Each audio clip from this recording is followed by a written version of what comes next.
Welcome to Sunday on 7. I'm Rose Gilbo. Today we'll introduce you to the goddess of garbage, a woman who has great low or no-cost tips for decorating your home using recycled materials. Then a visit to the Maya restaurant in San Francisco, which specializes in gourmet Mexican food. We'll have a great recipe for you to try. But our first story is part of our continuing Century Bay Area feature. Now, for hundreds of years, man has dreamt of communicating through the air to any place on Earth. But it wasn't until the late 1800s that this dream became a reality. And for you local history buffs, the first practical use of the wireless in America took place right here in San Francisco 100 years ago. Sometime in the 1840s, it became possible to send signals over distances through wires, which is really quite revolutionary and quite miraculous. And by the 1860s, California and New York were linked by wires. And so by the 1890s or so, we had the wired telegraph. We had the telephone that had been developed in the 1870s and into the 1880s. And it became a dream that we could send signals without wires. By the 1890s, visionaries like Nikola Tesla and Guillermo Marconi wanted to signal without wires. Tesla invented a induction sort of coil that would raise a low voltage to an extremely high frequency alternating voltage, and you get amazing sparks and whatnot. He knew that he could signal with these, and his vision was that there would be a way to send signals all around the Earth and communicate from anywhere to anywhere, that anybody on Earth could talk to anybody else on Earth. Marconi saw the possibility of sending signals much like telegraphy over wires in order to, in particular, communicate with ships at sea, where you can't run wires, obviously. And so he was developing a system that could send telegraph signals through the air, what they called the ether in those days, at greater and greater and greater distances.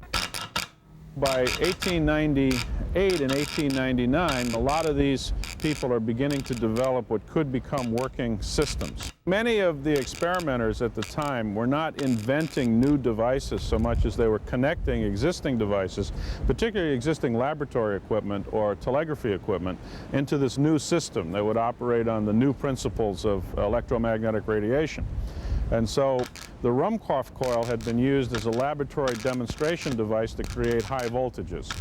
The telegraph key that keyed the primary of that coil was a standard telegraph key. At that point, it was simply a wire going up into the air with a piece of metal on the top, and that was fairly simple to do, and a wire going into the ground. The receiver was a little bit more complicated. It had the wire of a comparable length with the same sort of little conical hat at the top of it. And it came down through a device about 4 or 5 inches long, glass tube with 2 metal rods, and between the 2 metal rods there are some filings, silver nickel filings. And what would happen is if a radio, what we call a radio signal, would come down through this tube, it would make those filings stick together or cohere so they could conduct electricity. And then so a battery circuit that was going through here would then be able to send electricity through and, for example, ring a bell, or drop a pen on a siphon recorder that was used to record telegraph signals, or it was later discovered you could hear it through a pair of, earphones or a single telephone earpiece. So all of these existing kinds of technology, this coherer had been invented maybe 10 or 15 years before by a Frenchman by the name of Edouard Branly. Like Marconi's work in England, these people were creating a new system out of existing sorts of equipment. Once that new system was created, it then gave a tremendous impetus to create new kinds of equipment to operate it. For example, what we call the vacuum tube or the radio tube, the predecessor of the transistor and the chip. As we stand here at the Cliff House in San Francisco, it happens that the first maritime use of wireless telegraphy, or what we would call radio, in the United States happened right here. And it was in connection with, of all things, the Spanish-American War. People really almost fought to get into the military to volunteer for the Spanish-American War.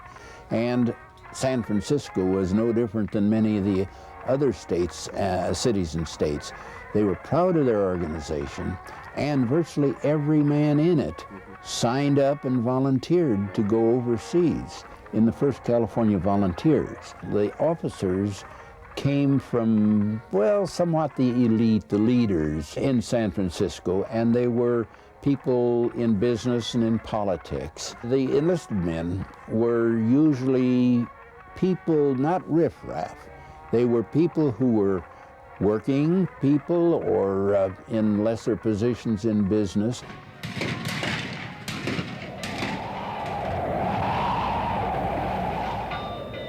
A troop ship was coming from the Philippines back to San Francisco carrying the 1st California Volunteer Regiment. Mostly it's pretty foggy out here this time of year. In anticipation of the return of the troop ship Sherman, a high school teacher by the name of George Mitchell went to the San Francisco Call newspaper and suggested it might be possible to rig up a system of wireless signaling so that the troop ship could be spotted and the signals sent to the land, and then from there they would go into the newspaper.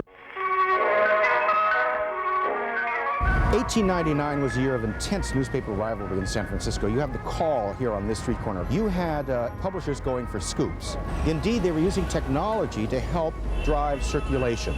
Electricity, radio, all of those things were important in terms of helping drive the rivalry in San Francisco.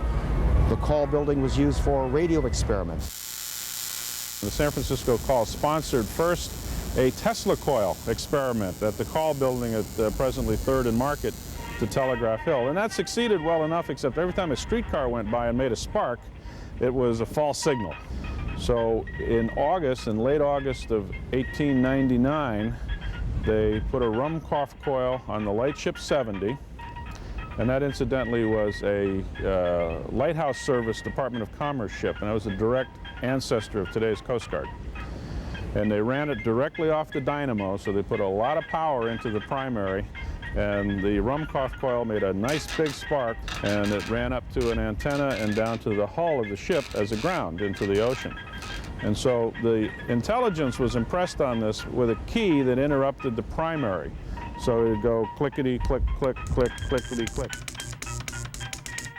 So at about 5 o'clock, there's a man on the Lightship 70 trying to spot the Sherman through the fog. It was completely fogged in. The Lightship 70 spotted the Sherman at about 5 p.m. And they sent the signal by telegraphy through this spark system, Sherman is sighted.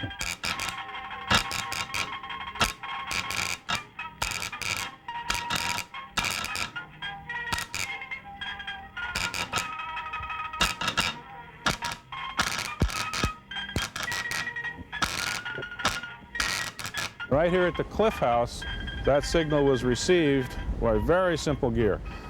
A wire with a little thing on top coming down into a little device called a coherer, and a tapper and a telegraph inker that had been used on the cable systems and down into the ground. And that inker inked out, Sherman is sighted, at which point the San Francisco Call newspaper had the scoop. They telephoned it in to downtown, and they printed their newspapers, and they went out and told everybody in San Francisco that the news that they'd been waiting for was here. The Sherman had arrived. The boys were back.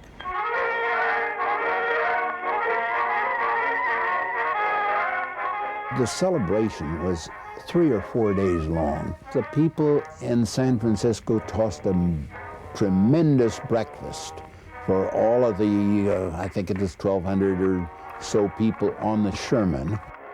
San Francisco was very, very proud of the 1st California Volunteers. That was certainly the first effective use of wireless or radio in the United States or North America. Probably the first effective use of wireless anywhere outside of England, and depending on how you count and who's doing what, it may have been the first effective use of wireless anywhere in the world to actually send a signal. It was wireless journalism, it was radio journalism, it was newspaper journalism, it was scientific experimenting, it was maritime radio, and from that, of course, every ship in the sea, we can probably see a few of them on the horizon here, has complex radio equipment to this day. On Saturday, August 28th, the California Historical Radio Society, along with the Perham Foundation, the U.S. Coast Guard, the San Francisco Maritime Museum, and the National Park Service, will host a celebration and commemoration of this first wireless event. The public is invited to the Cliff House along Ocean Beach to hear guest speakers, see demonstrations and exhibits, and witness a recreation of the event. It all starts at 11 a.m. on August 28th at the Cliff House at Point Lobos in San Francisco.